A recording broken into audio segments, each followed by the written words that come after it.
Hello देख रहा है ना, ठीक है। हाँ sir. Hello. Madam. Hello. Hello. हाँ सर बोलिए ना। हाँ मैडम। हाँ सर। ओके, सर आवाज एक आ मिनट रहा है में मैडम? फैन। हाँ हाँ। हाँ। स्टार्ट करूँ सर फिर मैं? हाँ मैडम। हाँ, स्टार्ट कीजिए। ओके। गुड मॉर्निंग बच्चों। तो आज हम जो हमारा पहला पार्ट है विज्ञान भाग 1 का गुरुत्वाकर्षण, उसी को हम कंटिन्यू करेंगे। तो इसके पहले के लेक्चर में आपने देखा है कि आपको कुछ न्यूटन के नियम जो हैं, न्यूटन के जो 3 नियम हैं, उस पर आधारित आपने यहाँ पर प्रश्न हल किया है। तो उस नियम में हमने क्या किया था, 3 जो नियम हमको दिए गए हैं, जिसमें वेग निकाला है, दूरी निकाली है और हमने अंतिम वेग ज्ञात किया है। तो उसमें कुछ शर्त, मुक्त पतन के लिए कुछ शर्त हमने रख के वहां पर उसको हल किया था और उस पर आधारित प्रश्न हमने हल किया है। तो आज हम लोग हमारे किताब के पेज नंबर जो 13 है, उस पर जो हमें एक सब टॉपिक, एक टॉपिक दिया है, गुरुत्वीय स्थितिज ऊर्जा। तो अभी ऊर्जा के बारे में हम सभी को जानकारी है। हमने देखा है ऊर्जा हमारी क्या है, ऊर्जा कार्य करने की दर है, जो कार्य करने की क्षमता है उसे हम क्या कहते हैं, ऊर्जा कहते हैं। तो यहाँ पर ऊर्जा के प्रकार भी हमें पता है, ऊर्जा के बहुत सारे प्रकार हैं। गतिज ऊर्जा है, प्रकाशीय ऊर्जा है, ऊष्मीय ऊर्जा है, स्थितिज ऊर्जा है। तो इन सभी प्रकार में यहाँ पर एक ऊर्जा जो हमें दी गई है वो है हमारी स्थितिज ऊर्जा। तो पहले हम, ये गुरुत्वीय स्थितिज ऊर्जा है, लेकिन पहले हम जानेंगे स्थितिज ऊर्जा के बारे में। तो 9वीं कक्षा में हमने अध्ययन किया था, आपने देखा है कि वहां पर उदाहरण दिया है कि हम जैसे खिलौने लाते हैं घर पे, चाबी वाले खिलौने। तो वो चाबी वाले खिलौनों को क्या करते हैं, पहले हम चाबी भरते हैं और चाबी भरने के बाद में वो खिलौने अपने आप शुरू हो जाते हैं। आपने देखा होगा, बंदर है, भालू है, देखिए वो ताली बजाता है चाबी भरने के बाद। तो जब हम चाबी उसमें भरते हैं, तो चाबी भर के क्या करते हैं, हम उसमें ऊर्जा का संचय करते हैं। तो इस तरह की ऊर्जा में जो आपका जो भी पदार्थ है, जो भी पिंड है, उसकी स्थिति के कारण, उसके स्थान के कारण जो ऊर्जा आपकी निर्मित होती है, उसे हम स्थितिज ऊर्जा, स्थितिज का मतलब है कि स्थिति के कारण, विशिष्ट स्थिति के कारण जो ऊर्जा निर्मित होती है, उसे हम स्थितिज ऊर्जा कहते हैं। तो यहाँ पर लेकिन स्थितिज ऊर्जा हमें समझ गई कि पिंड की विशिष्ट स्थिति के कारण, लेकिन यहाँ पर हमारा जो प्रश्न है वो है गुरुत्वीय। गुरुत्वीय यानी पृथ्वी से संबंधित। तो यदि हमें पिंड का द्रव्यमान दिया है, कोई पिंड है जो पृथ्वी के ऊपर है, पृथ्वी की पृष्ठभाग से कुछ दूरी पर है, यहाँ पर पिंड का द्रव्यमान यदि m है, स्मॉल m, तो उसका पृथ्वी के पृष्ठभाग से h ऊंचाई पर, ये ऊंचाई दी है बेटा, गुरुत्वीय स्थितिज ऊर्जा यहाँ पर दी गई है। और वो ऊर्जा आपको याद रखना है -Gmm/r3h। और यहाँ पर बताया गया जी, आपको पता है ये स्थिरांक है। यहाँ पर m और r जो है क्या है, पृथ्वी का द्रव्यमान तथा त्रिज्या है। यहाँ पे जो कैपिटल M और कैपिटल R है वो पृथ्वी का द्रव्यमान और उसकी त्रिज्या है। उस जो छोटा m है वो पिंड है, जो पृथ्वी की सतह से कुछ ऊंचाई h पर है। देखो यहाँ पर h हमें क्या दी गई, ऊंचाई। तो ये हमें स्थितिज ऊर्जा का सूत्र है वो याद रखना है। और याद रखना है ये ऊर्जा हमेशा क्या होगी, ऋणात्मक होगी। ठीक है, क्यों ऋणात्मक होगी, क्योंकि दूरी, उससे दूरी क्या होगी, कम होती जाएगी, और दूरी कम होने के कारण ये ऊर्जा क्या होगी, हमारी ऋणात्मक होगी। तो यहाँ पर दिया है -Gmm/r3h। तो ये गुरुत्वीय स्थितिज ऊर्जा का सूत्र है, आपको यहाँ पर याद रखना है। ठीक है, अब इसी पर आधारित यहाँ पर एक परिभाषा है, जिसको यहाँ पर हल परिभाषा भी है और एक छोटा सा उसका डेरिवेशन भी हमको दिया गया है। तो पहले हमको यहाँ पर देखना है मुक्ति वेग या फिर पलायन वेग क्या है, जिसे हम एस्केप वेलोसिटी बोलते हैं। इंग्लिश में याद रखना है, एस्केप बोलते हैं। इसलिए आपको यहाँ पर वेलोसिटी है तो हम किससे दिखाएंगे बेटा, v से दिखाएंगे। देखिए v से दिखाएंगे, और एस्केप है इसलिए ESC करके यहाँ पर दिया रहेगा। तो आपको इस तरह से भी सवाल में मिलेगा भी एस्केप यानी कि मुक्ति वेग या फिर पलायन वेग। तो अभी हमें यहाँ पर सबसे पहले देखना है मुक्ति या फिर पलायन वेग है क्या। तो सबसे पहले यहाँ पर बताया गया है कि अगर हमें कोई गेंद हमें दी गई है, तो अगर हम गेंद को ऊपर फेंकते हैं, तो आप देखो काफी तेजी से ऊपर फेंकते हो, तो उसका जो प्रारंभिक वेग है वो क्या होगा, बहुत अधिक होगा। अभी प्रारंभिक वेग हम किससे दिखाते हैं, u से दिखाते हैं। देखो मैंने एक समीकरण यहाँ पर लिया हुआ है, तो यहाँ पे ये न्यूटन का तीसरा नियम है, न्यूटन का गति संबंधी तीसरा नियम है। तो ये है v का वर्ग बराबर u का वर्ग धन 2as। तो यहाँ पर u क्या है बेटा, प्रारंभिक वेग है, v क्या है, अंतिम वेग है, यहाँ पर a आपका त्वरण है और s आपकी क्या है, यहाँ पर दूरी है, जिसे हम ऊंचाई भी बोलते हैं। तो जब कोई बॉल मेरे हाथ में है, अगर वो बॉल मैं तेजी से ऊपर फेंक रही हूँ,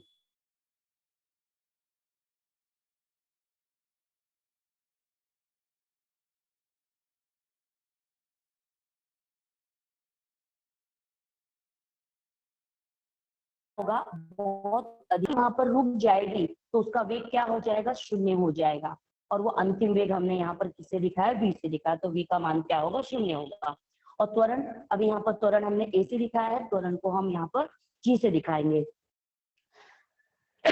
और त्वरण को देखिए हमने यहाँ पे माइनस में लिया, क्यों माइनस में लिया है, क्योंकि बॉल आपकी क्या हो रही है, पृथ्वी से दूर जा रही है। तो जब कोई चीज पृथ्वी से दूर फेंकी जाएगी तो वो ऋणात्मक होगी, और जब वही वस्तु पृथ्वी पर वापस आएगी तो क्या होगी, वो धनात्मक होगी। तो आपको ये चिन्हों का ध्यान देना है।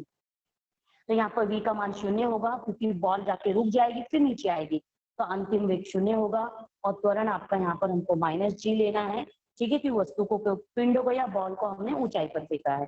तो जब ये मान हम रखेंगे इस पहले समीकरण में, v का मान देखिए हमें क्या लेना है, शून्य लेना। तो देखिए मैंने शून्य ले लिया है, शून्य का वर्ग बराबर u का मान हमें निकालना है, u का वर्ग वैसे ही रखा है, धन 2 गुणे, गुणे का चिन्ह, a की जगह मैंने क्या लेना है, हमें -g लेना है, और s आपका वैसे ही रहेगा। अब इसे हल कर लेते हैं, शून्य का वर्ग शून्य, u का वर्ग वैसे ही रहेगा, देखिए 2gs, अभी प्लस और माइनस है तो माइनस होगा, तो u का वर्ग -2gs, ये दाहिने तरफ।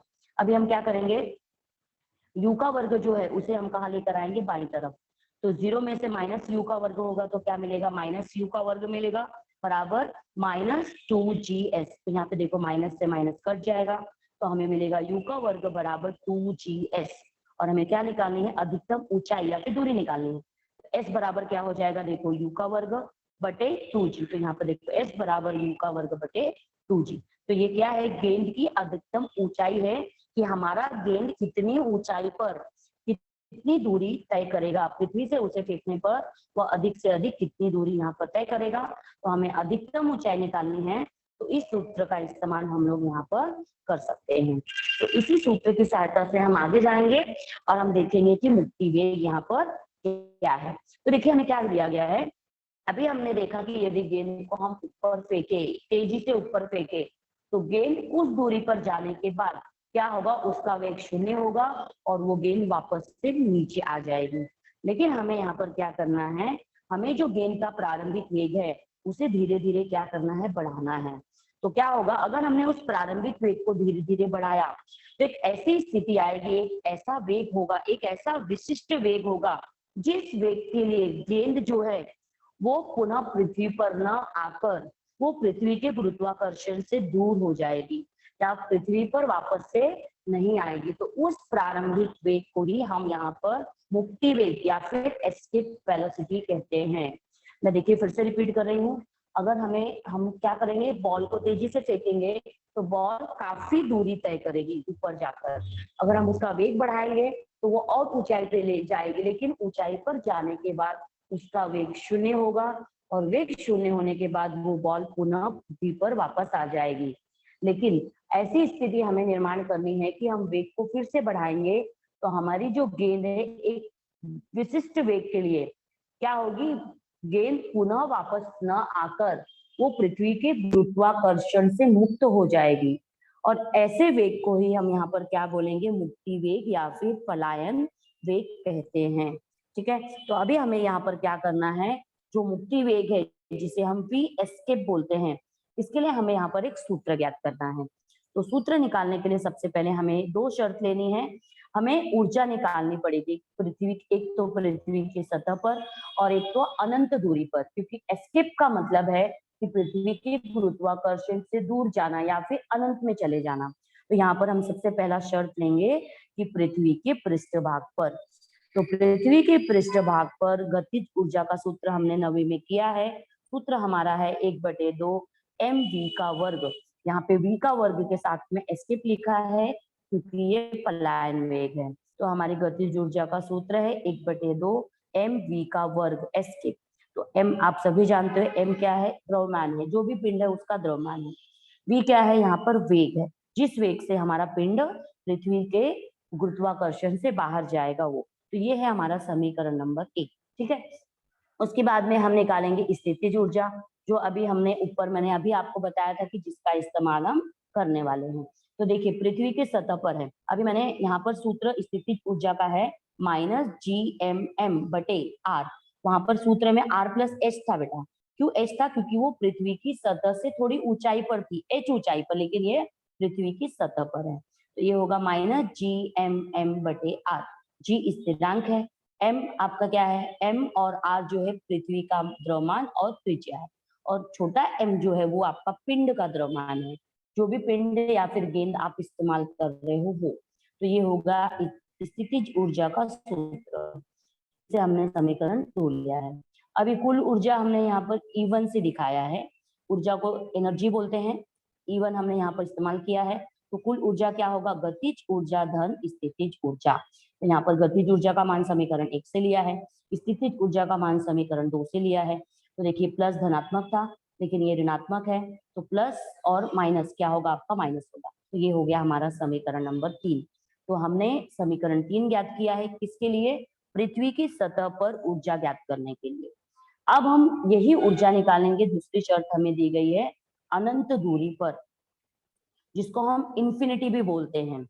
ठीक है, तो अनंत दूरी पर गतिज ऊर्जा क्या होगी बेटा, शून्य होगी। आपको याद रखना है, अनंत दूरी के लिए गतिज ऊर्जा हमारी क्या होगी, शून्य होगी। और उसी तरह स्थितिज ऊर्जा जो है, जो दूरी आपको दी है, देखो r का मान क्या होगा, इंफिनिटी, अनंत। तो ये इंफिनिटी को जब आप भाग दोगे -GMM से, तो याद रखना इंफिनिटी से जब आप भाग दोगे तो क्या मान मिलेगा बेटा, शून्य। तो देखिए गतिज ऊर्जा शून्य है, स्थितिज ऊर्जा भी हमारी शून्य है। तो अभी फिर से कुल ऊर्जा निकालनी है, जिसे हम E2 से दिखाएंगे। तो गतिज ऊर्जा शून्य, स्थितिज ऊर्जा शून्य, तो कुल ऊर्जा हमारी क्या हो जाएगी, शून्य हो जाएगी। ठीक है, ये अनंत दूरी के लिए, ये समीकरण नंबर 6 है। तो हमारे समीकरण 3 मिलेगा पृथ्वी की सतह पर, समीकरण 6 मिलेगा पृथ्वी से अनंत दूरी पर।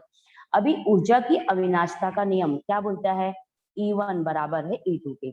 मतलब ऊर्जा, पृथ्वी की सतह पर जो ऊर्जा होगी वो बराबर होगा कहाँ पर, अनंत दूरी पर निर्मित होने वाली ऊर्जा के।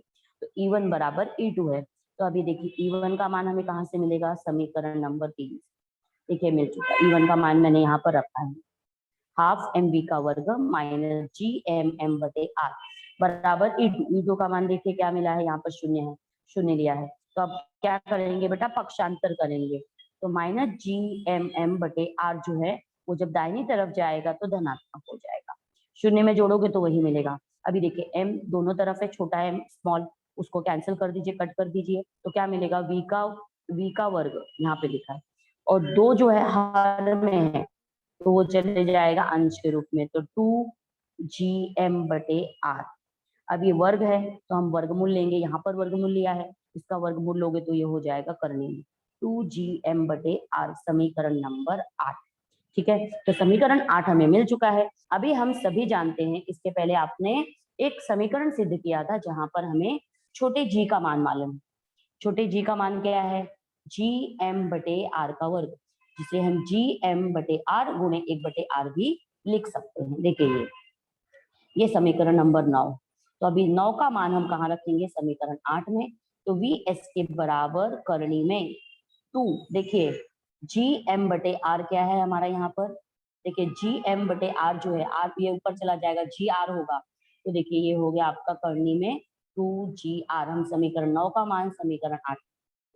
अभी देखिए G आपका क्या है, त्वरण है, जिसका मान निश्चित है 9.8 गुणे त्रिज्या, पृथ्वी की त्रिज्या भी निश्चित है 6.4 गुणे 10⁶। ठीक है, तो जब ये मान लेकर हल करोगे तो जो पृथ्वी के सतह पर जो एस्केप वेलोसिटी है या फिर मुक्ति वेग या पलायन वेग है वो है 11.2 किलोमीटर प्रति सेकंड। ये है हमारा समीकरण नंबर 10। तो ये आपको यहाँ पर सिद्ध करके दिया है कि पृथ्वी के सतह पर जो एस्केप वेलोसिटी है या पलायन वेग है वो है 11.2 किलोमीटर प्रति सेकंड। तो इसीलिए अभी आप बोलोगे कि ये एस्केप वेलोसिटी क्यों चाहिए, मुक्ति वेग या पलायन वेग क्यों जरूरी है।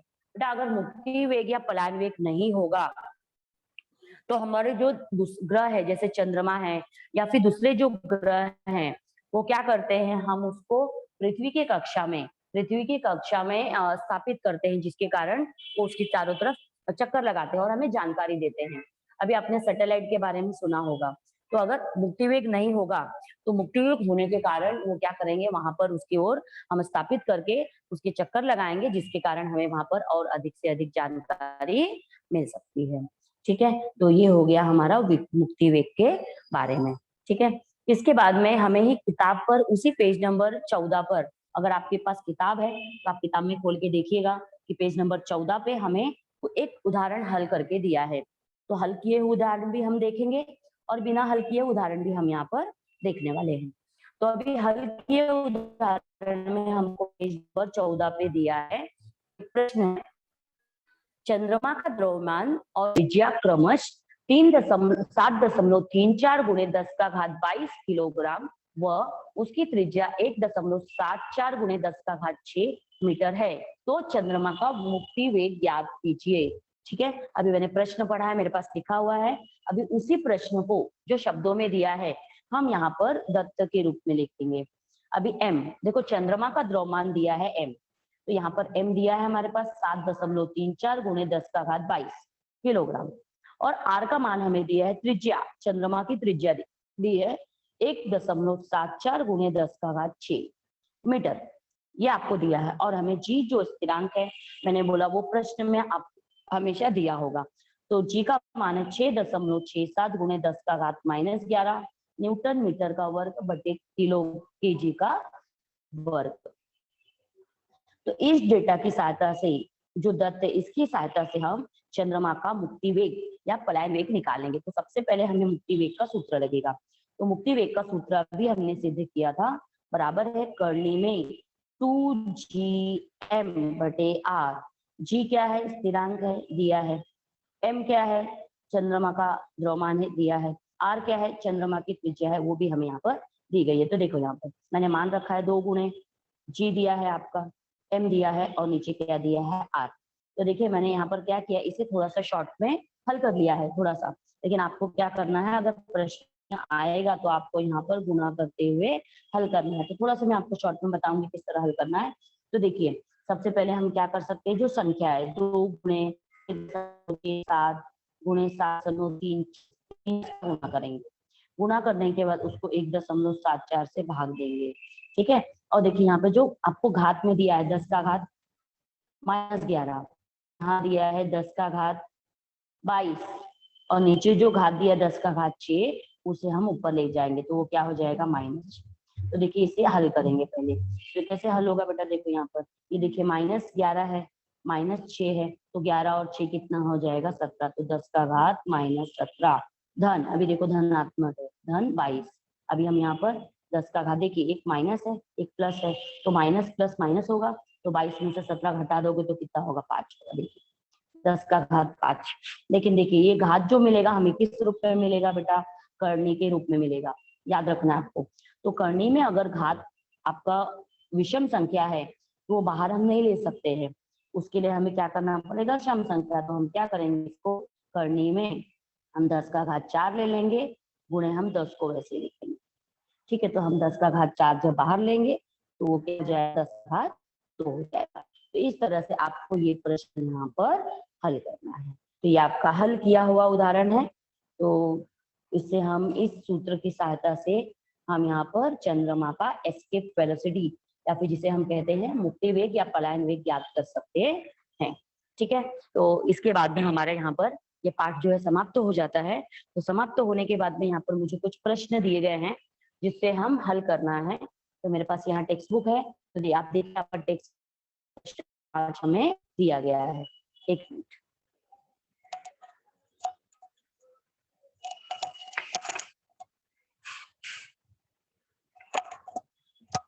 हेलो,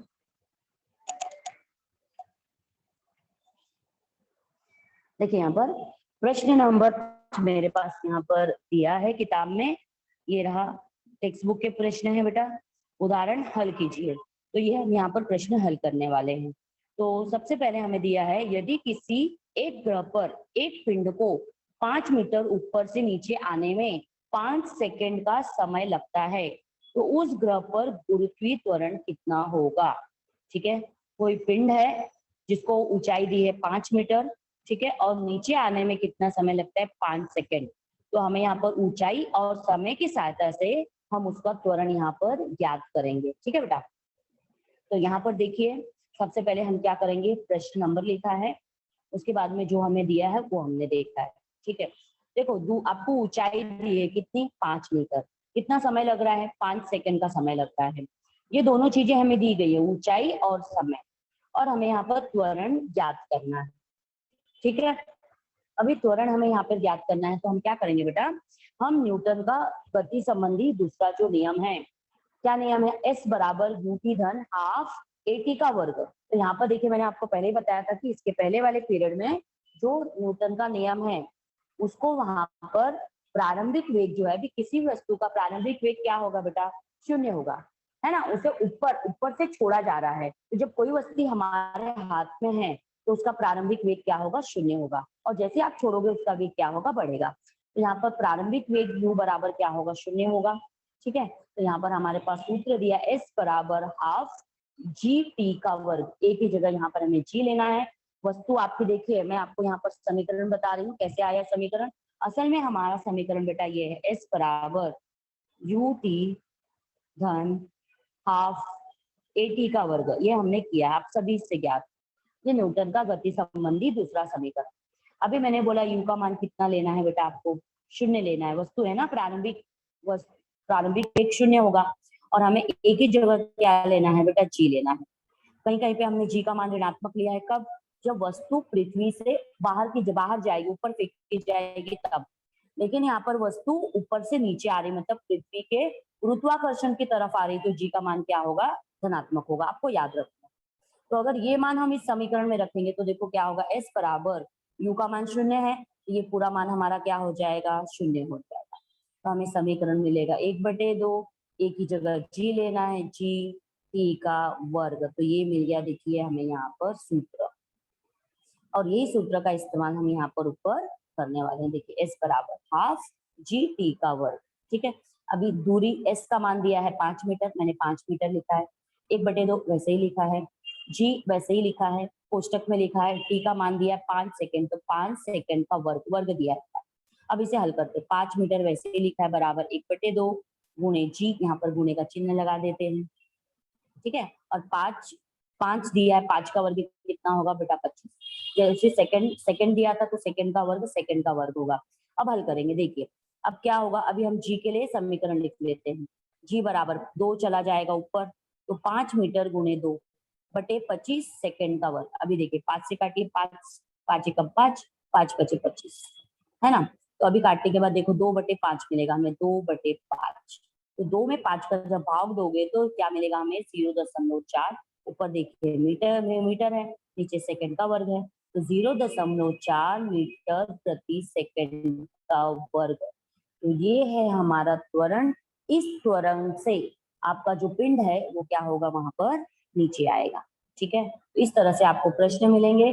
तो प्रश्न पढ़ने के बाद हमें उसका डेटा लिखना है, जो भी दत्त है वो लिखना है, और उस दत्त के हिसाब से हम लिखेंगे यहाँ पर, और उस सूत्र की सहायता से सूत्र में मान रख के हम प्रश्नों को हल करेंगे, और जो भी हमें पूछा गया है उसका मान यहाँ पर निकालेंगे।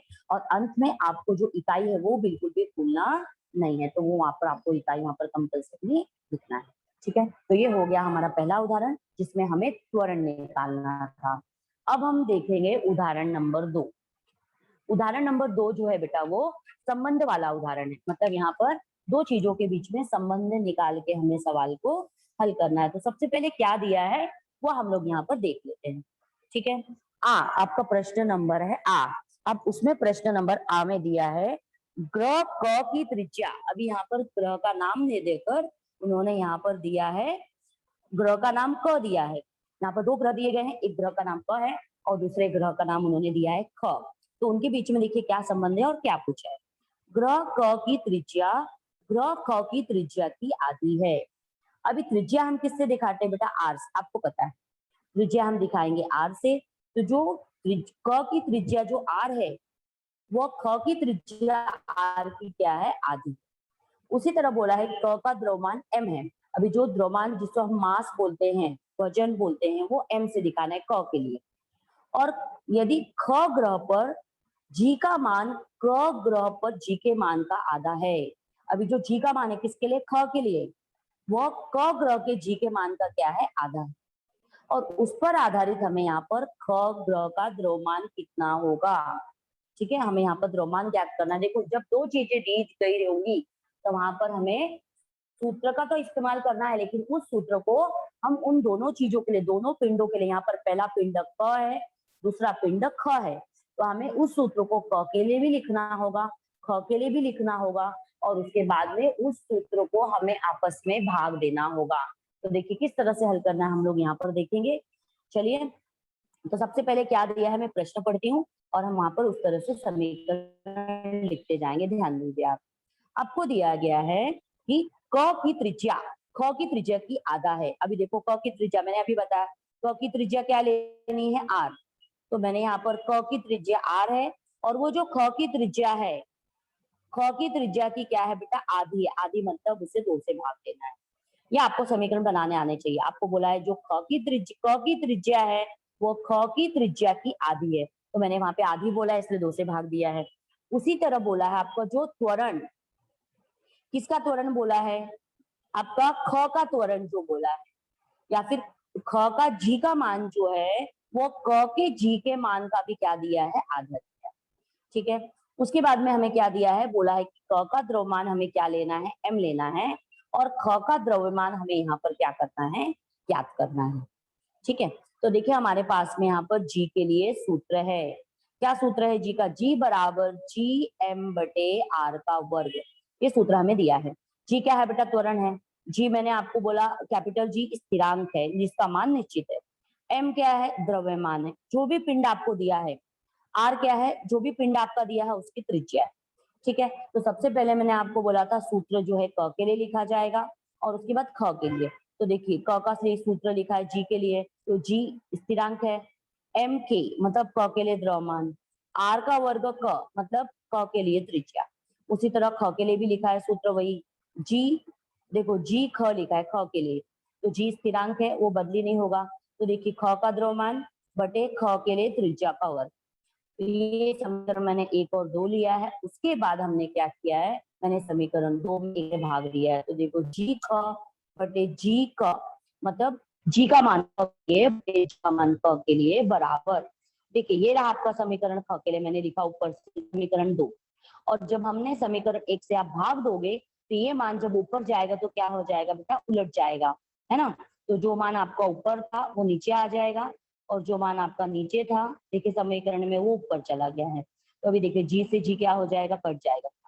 जी से जी कटने के बाद अभी हमें जो दिया है वो हम लिखेंगे यहाँ पर बेटा। तो क्या दिया देखिए, जी ख, देखिए जी ख क्या दिया ऊपर देखेंगे जाकर, देखिए जी ख मतलब जी का मान ख के लिए जो है वो क के जी के मान का आधा है। तो मैंने यहाँ पे देखो जी का मान जो ख के लिए है वो उसका आधा है, तो क्या हो जाएगा, 1 मिनट, जी क बटे 2 ऊपर से मैंने ले लिया है। तो देखिए जी क का मान, क का मान, जी का मान दोनों भी कट जाएगा बराबर दाहिनी तरफ। अभी देखिए यहाँ पर m ख बोला है वैसे ही रहेगा, r का वर्ग ख के लिए वैसे ही रहेगा। अभी देखिए r का मान क के लिए आपका ऊपर देखिए क्या दिया है, r का मान जो क के लिए है वो r का मान ख के लिए आधा है। तो देखिए r का मान जो ख के लिए आधा, अभी सूत्र में वर्ग है तो यहाँ पर वर्ग लिखा है, ये वर्ग को हम हल करेंगे तो r का वर्ग हो जाएगा बेटा, और 2 का वर्ग कितना हो जाएगा, 4। तो देखिए ये भी r का वर्ग ख है, यहाँ भी r का वर्ग ख है, तो दोनों भी क्या होगा, कट जाएगा। ठीक है, कटने के बाद हमने क्या किया है, इस तरफ देखिए 1/2 वैसे ही लिखा है बराबर m ख वैसे ही लिखा है बटे, देखिए ये 4 आपका इधर आ जाए है ना, और m का आपका वैसे ही मैंने यहाँ पर उतार दिया। तो देखिए बराबर का चिन्ह है तो 2 दूनी 4, तो 2 यहाँ पर आ जाएगा। अभी हमें समीकरण m ख के लिए लिखना है, तो ये 2 जो है ऊपर चला जाएगा, उसी तरह m क भी कहाँ चला जाएगा, ऊपर। ऊपर जाने का मतलब है m ख का मान यहाँ पर, इसलिए हमने उसे रीअरेंज कर लिया है। तो m ख बराबर 2 m क मतलब जो आपका ख का द्रव्यमान है वो क के द्रव्यमान का क्या है बेटा, यहाँ पर दुगना है। तो इस तरह से हमने यहाँ पर जी के सूत्र का इस्तेमाल करके दिए गए डेटा की सहायता से आपका द्रव्यमान निकाला है और वो द्रव्यमान जो है क के द्रव्यमान का क्या है बेटा यहाँ पर दुगना है। तो इस तरह से हम यहाँ पर संबंध वाले प्रश्न भी सूत्र की सहायता से हल कर सकते हैं। तो देखिए आपको ये समझ में आता है क्या? और जो मैंने आपको अभी बताया है इस समीकरण में, परिभाषा में या फिर प्रश्न में कोई डाउट है तो आप आसानी से यहाँ पर मुझसे पूछ सकते हो। ठीक है,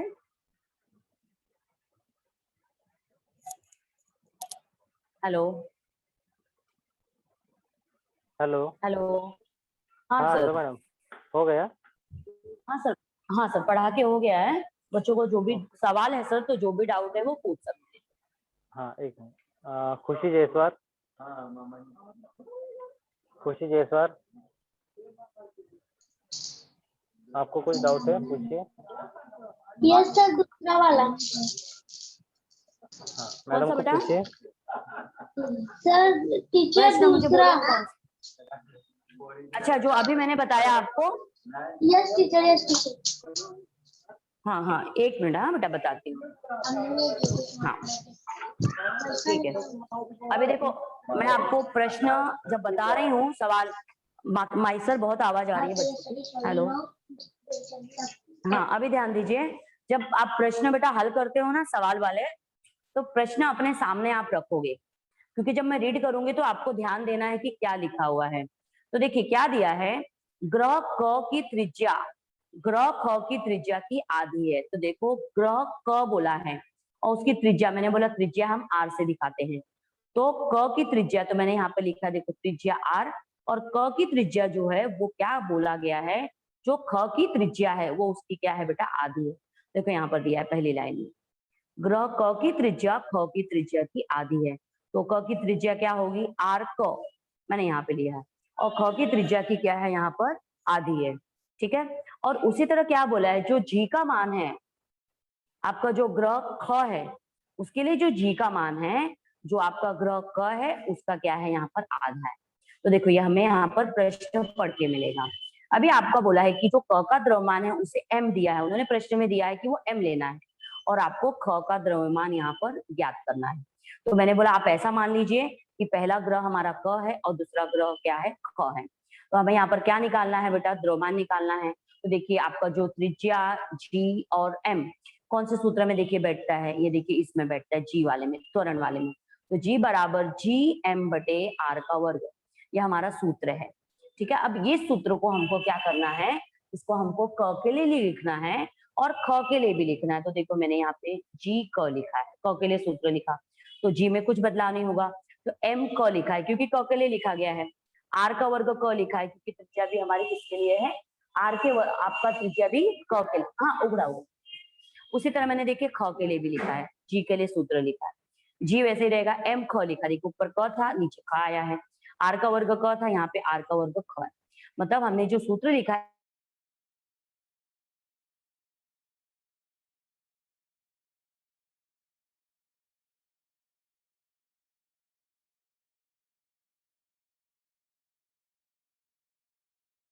एक बार हमने क के में वेग से आप भाग दोगे तो यहाँ पर क्या होगा, देखिए एक मिनट, क्या प्रॉब्लम हो गया,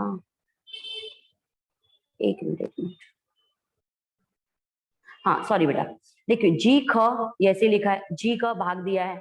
अब ये जो मान है देखिए वैसे उतारा मैंने यहाँ पर, कुछ भी बदलाव नहीं है इसमें। बटे इसके अभी भाग देना है, मतलब इसके बटे होगा, उसके बटे क्या होगा, ये आएगा बेटा। तो जब ये नीचे आएगा, देखो एक, देखो यहाँ अंश हर है, फिर से अंश हर होगा, तो जब ये नीचे वाला अंश हर है वो ऊपर जब जाएगा गुणे के रूप में, हमें मालूम है भाग क्या हो जाता है, गुणा। जब ऊपर जाएगा तो देखो बेटा पलट जाएगा, आर का वर्ग को देखो यहाँ पर बटे जी एम के, ऐसा आएगा यहाँ। ठीक है, तो ये आने के बाद देखो जी से जी को मैंने काट दिया है, फिर मेरे पास जो भी मान निश्चित ऊपर मैंने लिखा है ऊपर वहां पर वो लिया है। देखिए जी ख क्या है, देखो ऊपर चले जाते हैं, हमारा देखो जी ख देखो क्या है, जी ख बराबर है जी क बटे 2, तो यहाँ पे मैंने ले लिया है जी क बटे 2, यहाँ पर देखिए तो ये कट जाएगा अपने आप। फिर दाहिनी तरफ चले जाएंगे, देखिए वैसे ही ख के लिए वैसे ही रखा है मैंने। अब क में बदलाव होगा, आर का वर्ग क, देखिए आर का वर्ग क, आर का वर्ग नहीं, आर क है, तो आर क का मान क्या है, आर ख बटे 2। तो देखिए यहाँ पर मैंने क्या किया, आर ख बटे 2, लेकिन वर्ग बोला है तो हमें वर्ग लेना पड़ेगा, तो ये r का वर्ग हो जाएगा। अभी देखो r का वर्ग यहाँ पर भी सेम है पद, तो दोनों भी क्या हो जाएगा, कट जाएगा। कटने के बाद देखो 4 आपका देखो बटे में है तो यहाँ वैसे ले लिया है, और m का जो है देखिए अंश ऊपर चला जाएगा, पलट जाएगा। तो देखिए उसके बाद 2 से मैंने क्या किया, 2 को काटा है, और काटने के बाद में मुझे किसका यहाँ पर संबंध निकालना है, किसका, ख का द्रव्यमान का संबंध निकालना है क के द्रव्यमान से। देखो m क वैसे ही रखा है, ये आपका 2 ऊपर चला जाएगा, m क भी ऊपर चला जाएगा, तो हमें मिलेगा ख का जो द्रव्यमान है वो क के द्रव्यमान का देखो 2 गुना है यहाँ पर, तो हमें यहाँ पर इस तरह से हल मिलेगा। तो देखिए समझ में आता है क्या बेटा। और देखिए ये सवाल मैं आपको भले बता रही हूँ, लेकिन आप जब वापस से करोगे, जब तक करोगे नहीं बेटा तब तक नहीं समझेगा, आपको हल करना है। विज्ञान भाग यही बात है बेटा, हमें समझ में आ जाएगा, लेकिन जब तक आप उसको वापस से करोगे नहीं तब तक आपको समझेगा नहीं कि आपको डाउट कहाँ। ठीक है, तो प्रश्नों को आपको लिख के सब हल करना है। ठीक है, चलिए।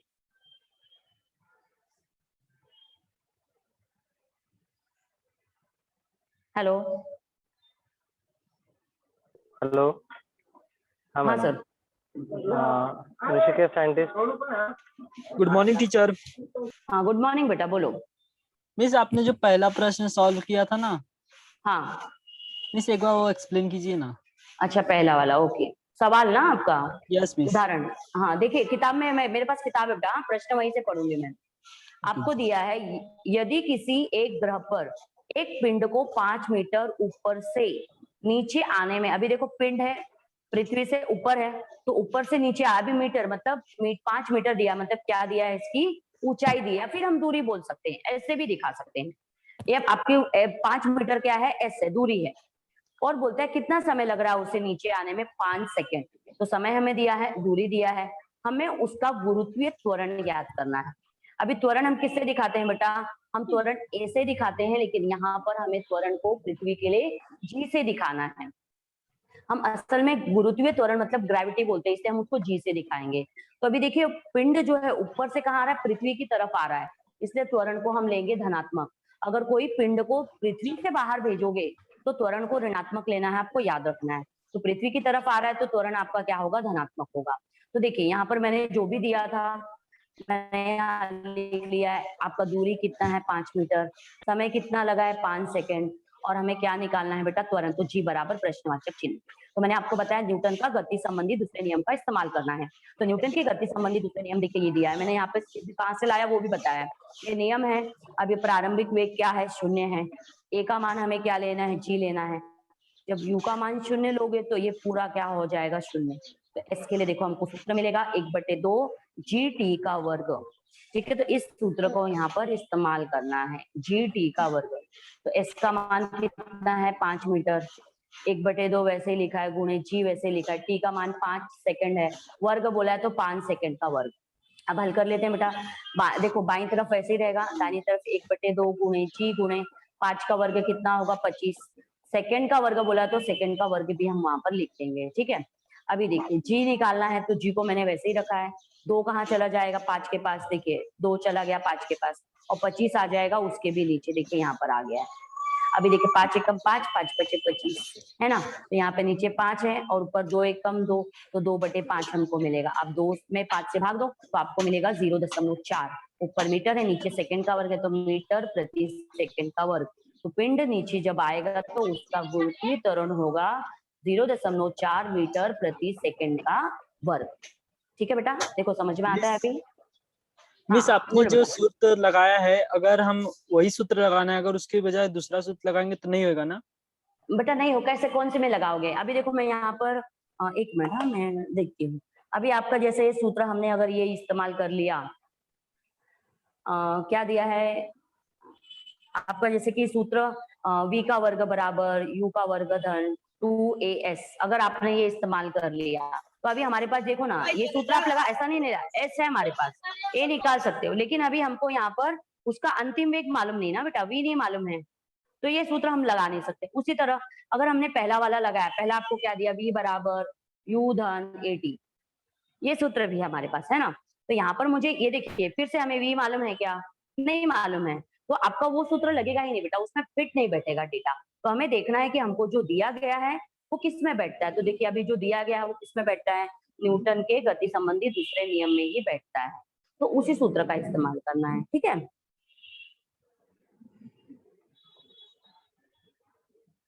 हेलो,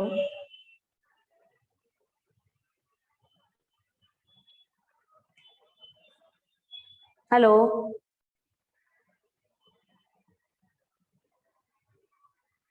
हेलो, हेलो, मेरी आवाज आ रही सर? Hello,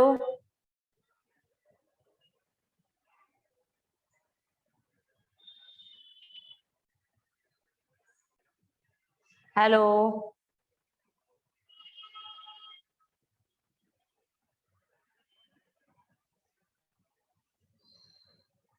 hello, hello, hello,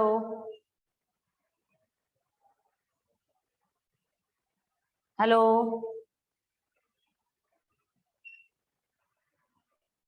hello,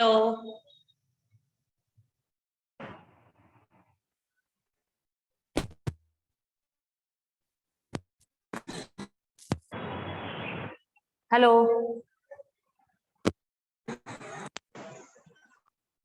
hello,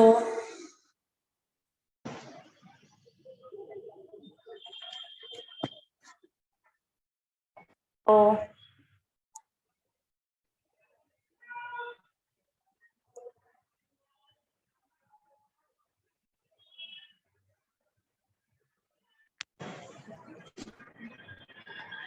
hello,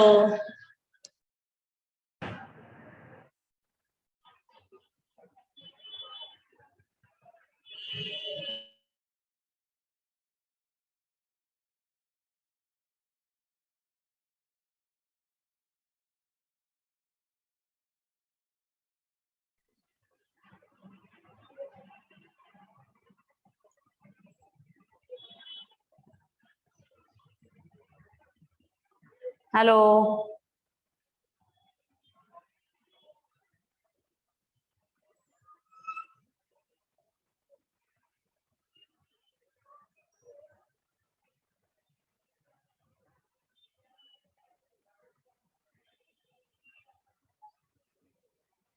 hello,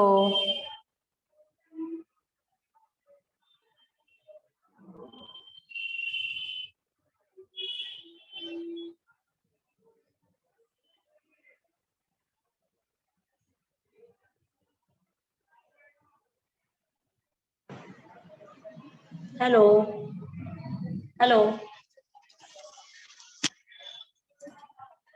बेटा आवाज आ रही है मेरी? Hello,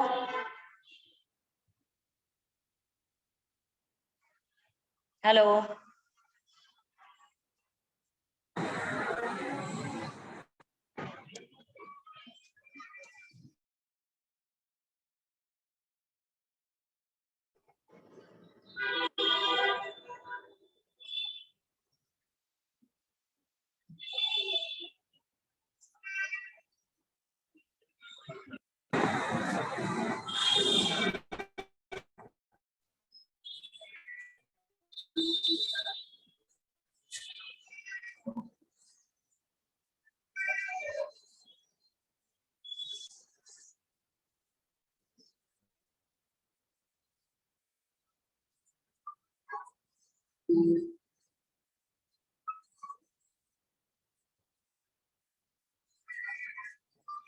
hello,